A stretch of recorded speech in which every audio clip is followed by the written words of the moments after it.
오늘도 저희 로터스 교통을 이용해 주셔서 감사합니다. 목적지까지 짧은 시간이나마 아무쪼록 편히 모시겠습니다. 안녕하세요. 바림소리입니다. 오늘 소개해드릴 책은 신비하고 따뜻한 힐링 판타지 소설 로터스 택시에는 특별한 손님이 탑니다.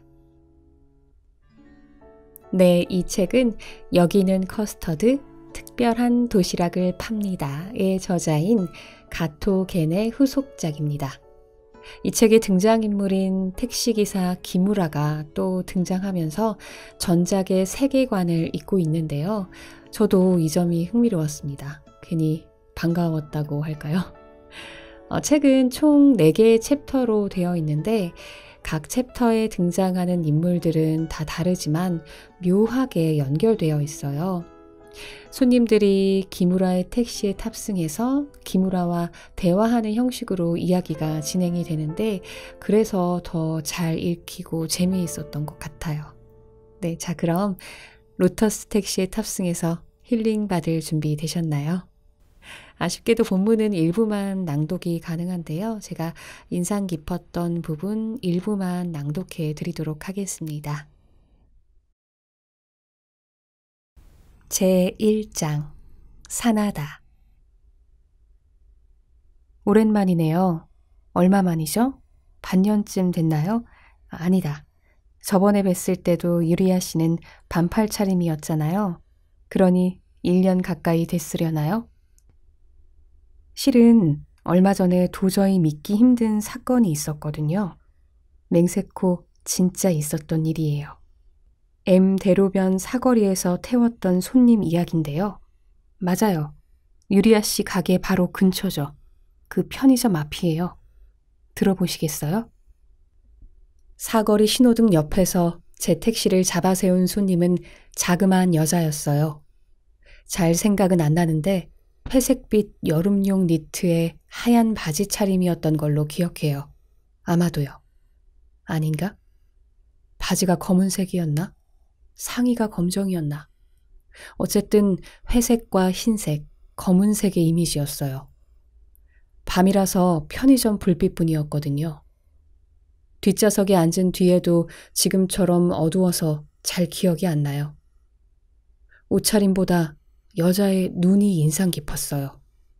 유독 커다랗고 날카로웠거든요. 무서운 눈이었는데 이따금 번뜩이기도 했죠. 기분 탓만은 아니라고 생각해요.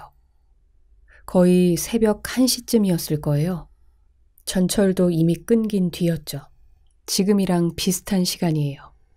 유리아 씨의 호출이 없을 때도 이 시간대에는 이 근방을 자주 배회하곤 해요.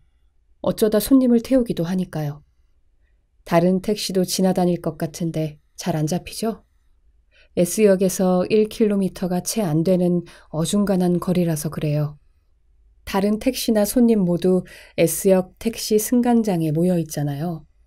이 근방은 몰래 손님을 채갈 수 있는 꽤 괜찮은 장소거든요. 그날 밤에도 그런 식으로 손님을 태웠답니다. 좋았어. 오늘도 한 건 했네. 들뜬 마음으로 택시를 가까이 세웠는데 짐승의 울음 같은 소리가 들리는 거예요. 아뿔싸, 낭패구나 싶었어요. 여자 뒤에 남자가 서 있는 게 보였거든요. 그 남자가 고래고래 소리를 지른 거였죠. 뭐 하는 짓이야? 난 택시 안 불렀는데. 순간 깨달았죠. 어지간히 취했나 보네. 널찍한 번화가에 있는 S역에서 1km도 채 되지 않은 거리. 장소도 그렇거니와 이런 시간이니까요. 취객은 각오하고 있었지만 아무래도 질 나쁜 손님한테 걸린 느낌이었죠. 내가 타나봐라. 그러시든가요. 이쪽이야말로 태우고 싶지 않으니까. 그러나 택시를 잡은 건 남자가 아니었어요. 동행인 여자 쪽이었죠. 그러니 지나칠 수도 없었어요. 마지못해 문을 열었더니 여자가 남자를 향해 말했어요. 타. 동그란 얼굴의 단발머리 여자가 낮은 목소리로 주정뱅이한테 명령했어요. 얼른 타라니까. 헉, 왠지 무서운데? 이 사람들 무슨 관계야? 주정뱅이는 아저씨였어요. 나이는 글쎄요, 50에서 70 사이쯤 됐으려나? 사실 아저씨 나이는 잘 모르겠어요. 여자는 25에서 35 사이? 어쩌면 좀 더 많을지도 몰라요. 여자 나이도 잘 가늠하기가 힘들더라고요. 아이나 어르신은 짐작하기 쉽잖아요. 책가방을 맸거나 교복을 입었으면 미성년자일 테고, 머리가 새하얗거나 훌렁 까졌거나 치아가 없거나 등이 굽었으면 80대쯤 되었으려니 하니까요. 그 외에는 모르겠더라고요. 그야 종종 교복을 입은 40대 여자가 없는 건 아니지만요. 물론 차에 태운 적도 있는데요. 지금은 그 이야기가 아니라니까요. 주정뱅이 아저씨와 무서운 눈의 아가씨 이야기죠. 타라고. 어쨌든 아저씨보다 한참 어려 보이는데도 완전히 명령조였어요. 싫어. 아저씨가 악을 썼어요. 꺼져 이 고양이 귀신아. 순간 웃음이 터져 나올 뻔했어요. 고양이 귀신이라니. 아저씨 표현 한번 기가 막히네. 무서운 눈의 여자는 등을 구부린 채 전투태세에 들어간 고양이과의 동물처럼 보였거든요. 닥치고 타라니까? 여자가 거듭 말했어요. 안 탈...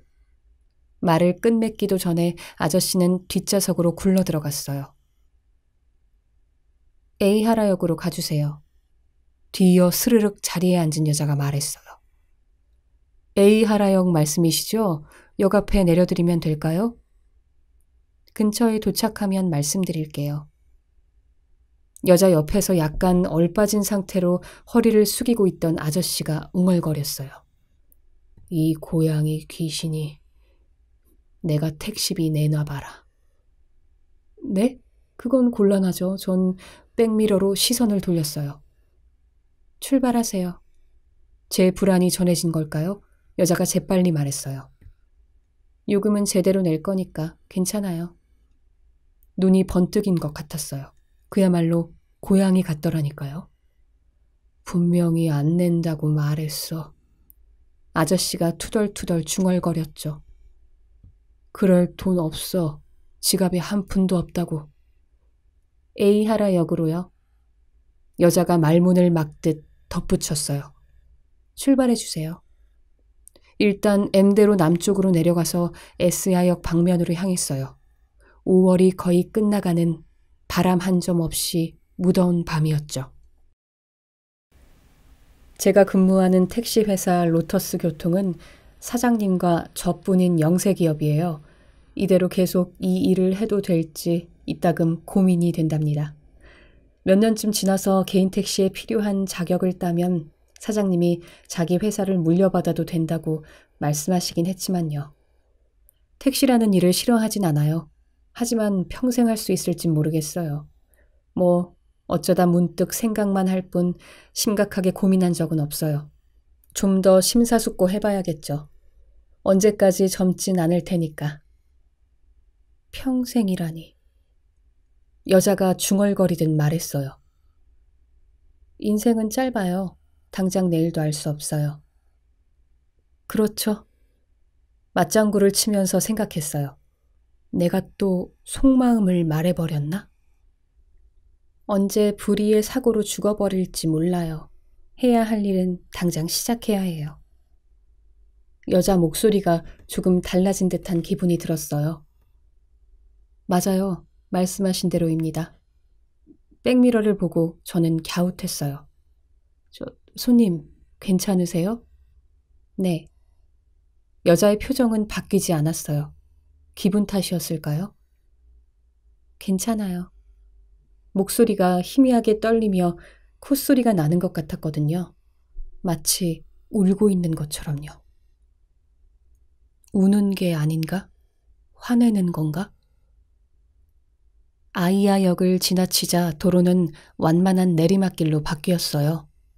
맞은편에서 대형 트레일러가 굉음을 울리며 올라오더니 택시와 스쳐 지나갔어요. 순간 헤드라이트 불빛이 찌르듯이 택시 안을 비추었어요. 자고 있던 아저씨가 다시 뭔가 웅얼댔어요. 요괴. 여자가 중얼거렸어요. 네? 자동차는 요괴와 닮았어요.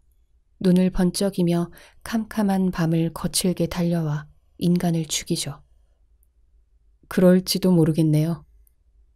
눈이 번쩍이는 건 여자도 마찬가지였지만요. 인간뿐만이 아니에요. 고양이도 죽이죠. 참혹해요. 종종 발견한답니다. 이 근처 도로에서 차에 치인 오리도 본 적 있어요. 거만한 인간들이야말로 요괴예요. 여자 목소리에 분노가 서려 있었어요. 난 오라. 절대 틀리는 법이 없지. 실패는 다 네 탓이야. 난 아니라고. 네가 나빠. 난 옳으니까. 틀릴 리가 없어. 철부지 어린애처럼 우기는 꼴이라니. 이 바퀴벌레 같은 늙은이도 그런 인간 중 하나예요. 장구벌레, 곱등이, 구더기, 바퀴벌레. 줄줄이 실컷 욕을 먹고 있었죠. 손님 말씀대로 웬만큼 나이를 먹으면서 철부지 어린애처럼 구는 사람들 요즘 세상에 꽤 있긴 하죠.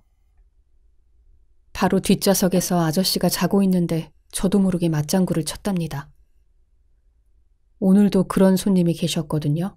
역시나 50대 남자분이었죠. 행선지를 여쭸더니 S가와 강이라고만 대답하시더라고요. S가와 강이 어디쯤이냐고 거듭 여쭈니 전철역이래요. 정말이지 성가시다는 듯 단답형으로요. 그래서 역에 어디쯤이시냐고 다시 여쭈니까 화를 내시는 거예요. 동쪽 출구로 가라고. 그 정도는 알아차려야 하지 않느냐면서. 모르니까 묻는 거잖아요. 그러니까요. 제가 무슨 초능력자도 아니고 열받는다니까요. 자기가 손님이라고 건방 떠는 꼴이라니. 물론 손님인 건 맞고 돈을 내주시는 쪽이기도 하지만 그렇게까지 고압적인 태도를 보여야 하는지 이해가 안 가요. 서비스를 제공하면 그 다음부터는 대등한 성인이자 타인인 거잖아요. 그런 무례한 놈이 있나. 맞는 말씀이세요. 최소한 존댓말 정도라도 해주면 1000벌은 안 받을 텐데요. 나이는 뭐 확실히 제가 아래였지만요. 나이와는 상관없어요. 1대1로 대등한 관계니까. 그렇죠? 같은 사회 구성원이잖아요. 나이가 위든 아래든 상관없는 건데. 기생충 같은 이 남자야말로 딱 철부지 어린애나 다를 바 없는 놈이에요. 무턱대고 반말에다 명령조라니까요. 돈을 내는 쪽이야말로 신이라고 생각하는 그런 손님한테는 이미 이골이 났답니다. 웃줄에서 거드름을 피우는 철부지 어린애 같은 놈들도 어딘가에서 머리를 조아리며 일하고 돈을 벌죠. 만나는 장소에 따라 태도를 달리하는 것뿐이에요. 맞습니다. 대체 왜 거만해지는 걸까요? 자기 입장이 위니까 유리하다고 생각하는 거죠. 싸울 때도 마찬가지예요. 먼저 유리한 영역을 차지하는 게 중요해요. 영역을 차지한다고요? 저는 조금 당황했어요. 네, 여기까지 본문 일부만 낭독해 드렸습니다. 슬픈 일이나 괴로운 일은 머지않아 희미해지기 마련이니까 하루하루 기억을 쌓으면서 과거를 덮어나가는 거야. 산다는 건 그런 거니까. 본문 중에 인상 깊었던 문장입니다. 로터스 택시에는 특별한 손님이 탑니다. 읽으시고 힐링받는 시간 되시길 바랄게요. 오늘도 힘내시기 바랍니다. 들어주셔서 감사합니다.